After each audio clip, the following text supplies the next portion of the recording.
You are listening to the Tarot Diagnosis. I'm your host, Shannon. I'm a licensed psychotherapist, and I also happen to have a love for tarot. Each episode, I invite you to reflect with me as I work to demystify the tarot and the human experience, all while exploring tarot's connection to mental and emotional health. While this podcast may feel therapeutic, it is not meant to take the place of psychotherapy. So grab your cards and join me as I work to create a pathway to better understand ourselves and those around us.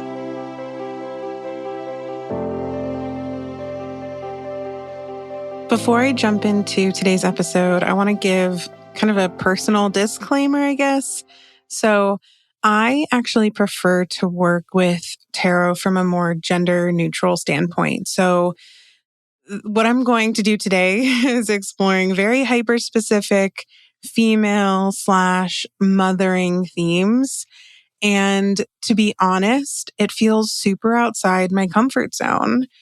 But it feels super necessary. So I just kind of want to name that for what it is before we jump into this. So yeah, a few weeks ago, we met up for our monthly book club inside the Tarot Diagnosis membership community, the Symposium. And I love our book club. It is seriously the highlight of each month for me because we get to explore two different cards through the lens of a different tarot author each month. So I pull two cards and then I choose a tarot book and we look at that author's interpretation of those two cards and we have a really great, fun, meaty, nerdy discussion about it. And it's always so enlightening. And this last one was no different. So the book that we were exploring was Talismans and Tarot. And one of the cards we were talking about is the Strength card. So I'm going to be talking about that card in particular quite a bit today.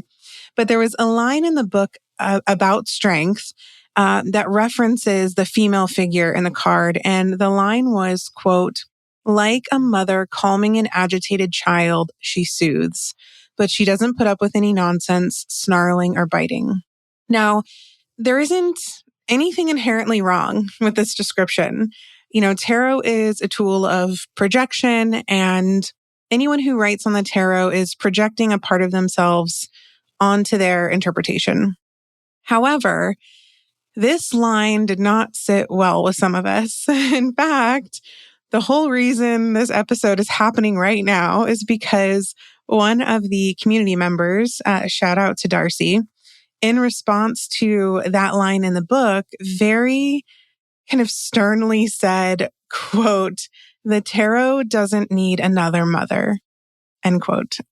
And I about fell out of my chair because I had been having my own kind of visceral reaction to that line in the book, but I couldn't quite put my feelings into words.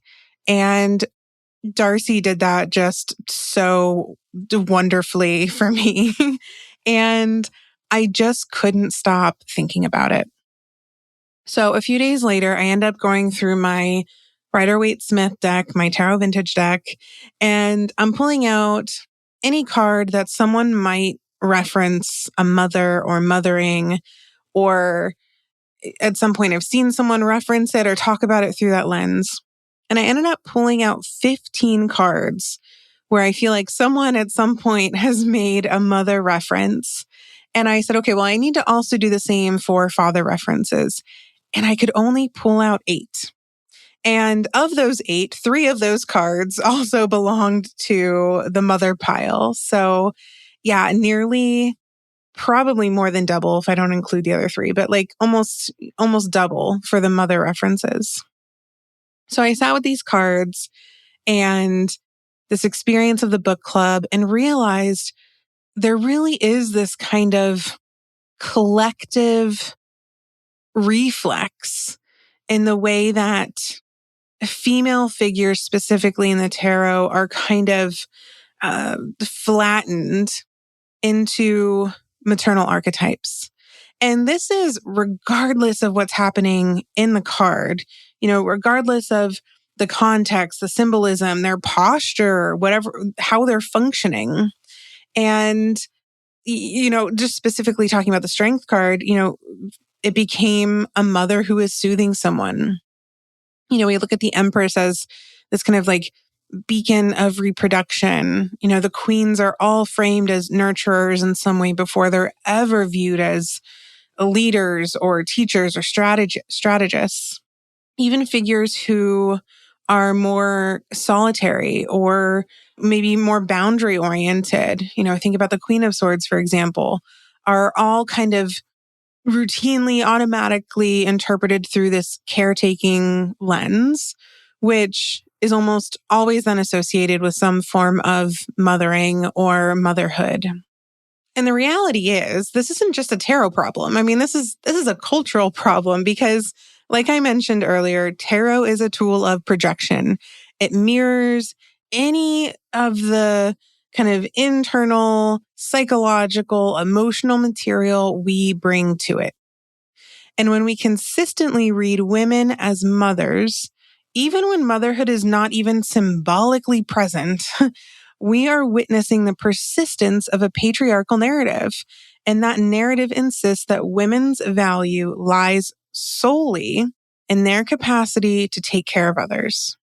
So it's not even that tarot is creating this mother narrative. The problem is us. We are projecting it. In the psychology world, particularly in more feminist and relational frameworks, there's a lot of research and critiques on this type of kind of female forward, I guess you could call it even like compulsory caregiving that we do typically assign to women because women are socialized so early to soothe, to attune, to regulate others, and anticipate the needs of others. I mean, I don't want this to turn into a type of episode where I'm just like solely focused on gender differences. But I mean, think about the types of toys that are often given to girls versus boys, or that girls are allowed to wear versus boys. I remember seeing something a while ago, even about clothing choices, where for girls, that if you just take a stroll down the children's clothing aisle, girls have more of these like softer, nurturing animals, and boys will have very like aggressive primal animals like sharks and T-Rexes. And even just like the toys, like kitchen, cooking toys for girls and baby dolls to learn how to start taking care of people at a young age. And when that behavior is achieved, that type of conditioning is then praised, and it's viewed as being empathetic and emotionally intelligent. And it's rarely ever looked at or even interrogated for the cost that it causes these people who are socialized female. And when we read cards like Strength, for example, especially this whole discussion is based off of that one line where they said it was, the figure was soothing like a mother. We might think that we're looking at this through this very like compassionate and lovely interpretation. But the reality is we're really kind of enforcing this idea that strength, in quotes, when embodied by a woman, must be some sort of motherly energy. It must be self-sacrificing. It's relational. It's oriented towards someone else. And so in that sense, strength then becomes something that we are giving away and not something that we are holding or managing or embodying for ourselves. And what I think is most fascinating too, because, it's funny that I'm talking about the strength card because, the strength card currently is my least favorite card in the deck. And if you've been listening to the podcast forever, if you've just been around my work, for years, it was the Sun card that I despised. Did a lot of great work with that card. Now it's one of my favorites, but strength has now taken that place.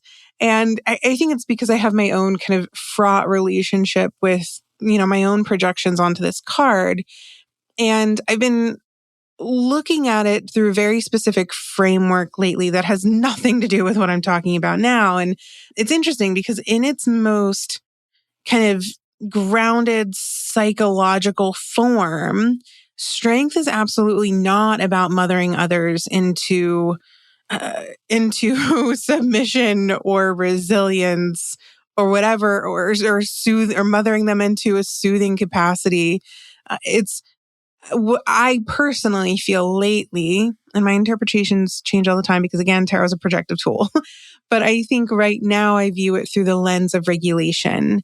And I want to be careful with my words here because I also don't want, and I'm still trying to formulate all my thoughts on this, but I don't want to look at it as containment, but like that's the only word that's coming to mind right now.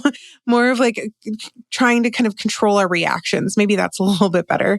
And I feel like it's also representing this relationship, this inherent relationship that we tend to have between our kind of like raw instinctual primal power and literal strength and our need to be gentle with the self or our need to try to again regulate those emotions.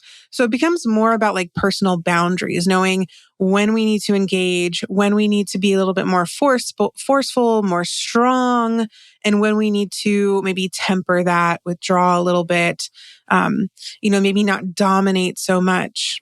And again, more about this idea of, learning what's worth kind of reacting to and how we can respond versus react.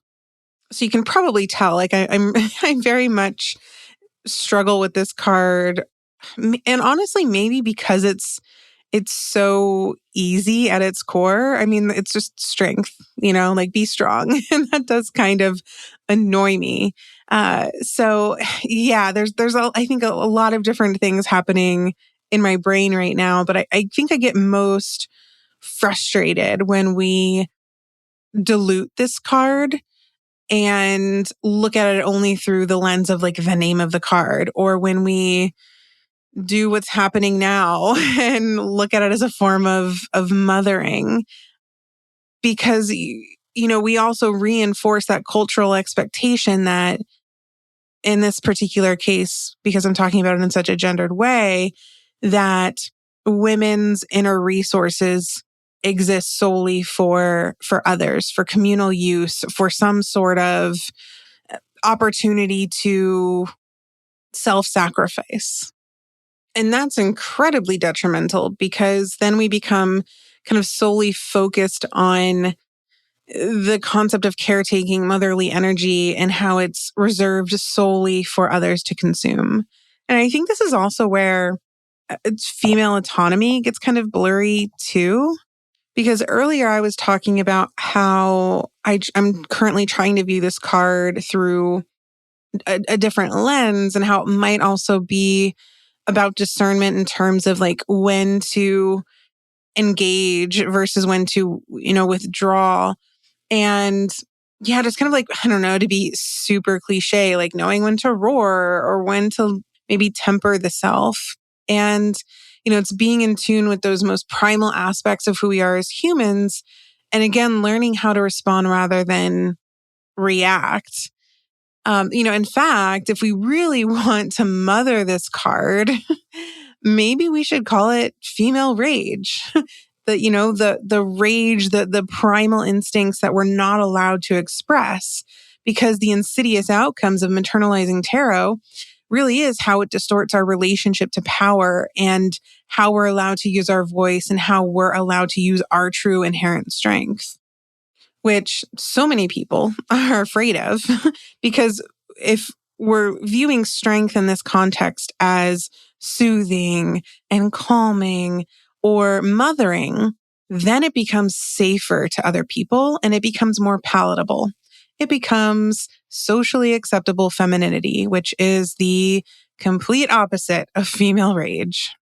Which is why when these tarot interpretations lean a little too heavily into that kind of maternal motherly symbolism, we risk reinforcing the idea that women's kind of primal strength, their power, needs to be softened, or that any sort of anger that they experience needs to be redirected into caregiving or just contained altogether. And that any form of strength is a woman giving strength to somebody else versus fully embodying it and experiencing it and expressing it themselves. So, when we, are looking at these cards primarily through that motherly lens, it's like, okay, how do we help others be strong? We're completely stripping it of any sort of autonomy and only able to look at what this card and the person in this card can do for others, which really just again like reinforces that cultural expectation that women's worth is or rather rests on how they can help others and how whatever resources they have or whatever experiences they have are only to be used in order for other people to benefit from them.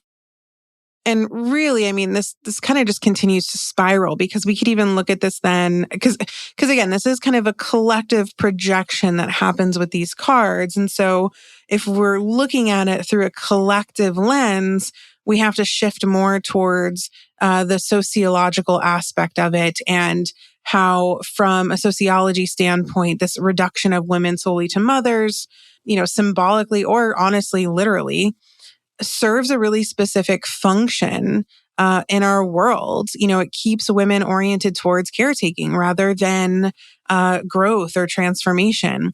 It keeps them focused on relationships and being a very specific part of a relationship rather than being someone who challenges the system. It keeps them focused more towards valuing or needing to be the emotional laborer rather than someone who's an authority figure or someone who's in leadership or managing or directing. I mean, just look at how things have been unfolding globally around women's issues. And honestly, it's even in spiritual spaces. I see this so much, where certain spiritual spaces kind of pride themselves on this like idea of like female liberation and self-discovery. And yet these kind of motherly themes are just running rampant in that space, which, I mean, on one hand, does kind of culturally and spiritually make sense because as humans, we love to find and create meaning. That's how our brains work. So, when something resonates, we are rarely asking, well, why does it resonate? We just tend to accept it for what it is. We're not challenging any of these interpretations or kind of reductions of women to motherly figures. I do want to be clear though, because I know that I'm like kind of like on a soapbox, but just to question these maternal interpretations in the tarot is not to dismiss motherhood or mothers or women who enjoy mothering. I don't think we need to stop looking at the cards as maternal entirely. I just think we need to work on decentering that interpretation as like the default. Because the reality is not every woman wants to mother, not every woman wants to be a mother, and not every woman finds meaning in caretaking. And also, not every expression of help or gentleness or care is a form of mothering. And to be honest, I'm just focused on this like mothering aspect because it just like so inspired me when we had this discussion. But I mean, it honestly takes away from men and non-binary folks and just anyone who might want to caretake or might want to show up for someone in a way that is gentle and compassionate. I don't know why we have to assume that that's a motherly role or only reserved for women. And I think it's very detrimental to our society and the way we all show up regardless of gender to assume that only one gender is soft and nurturing and motherly. It really perpetuates this narrative that is incredibly unhealthy. And tarot gives us permission to explore all of those different types of identities. We can try things on and we can figure out how we feel without needing to prescribe these rigid labels. And I think we need to remember that when we're also interpreting the cards. So I just want to say, when we are either consciously or unconsciously assigning these maternal roles to kind of every female figure we see in the cards, we are participating in a narrative and honestly, this kind of like worldview that limits women's identities along with men's identities and every gender in between. So, we suggest that a woman's highest expression is care rather than curiosity or desire or mastery or leadership or just straight up refusal. And I think that's really important because, important especially for those of us using tarot as a tool for self-reflection and healing, which is why one of my favorite ways to use tarot, especially when it comes to self-growth and self-therapy, is to view it as a confrontational tool. So when we're pulling cards or when we're reading interpretations, we need to move beyond viewing it as a message or a validation or taking it at face value. We really should be allowing tarot to challenge and confront us. So, when we pull cards, we should be asking, in what ways does this card validate me? And in what ways does this card confront me? In what ways does the archetypal imagery, the symbolism challenge me? And we can also do this with interpretations we read from others, which is what we should be doing in the first place.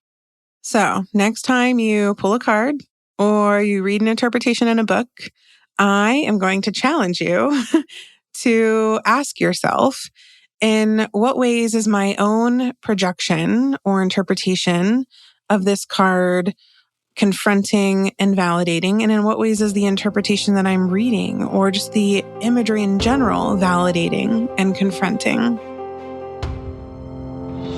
Thank you so much for listening to The Tarot Diagnosis. For more tarot and mental health content, follow The Tarot Diagnosis on Instagram. You can also subscribe to the podcast so you never miss an episode and sign up to receive the Tarot Diagnosis emails where you'll have access to exclusive spreads and exciting announcements. To join an incredible community of tarot and psychology enthusiasts, join the Tarot Diagnosis membership community, The Symposium, by visiting thetarotdiagnosis.com.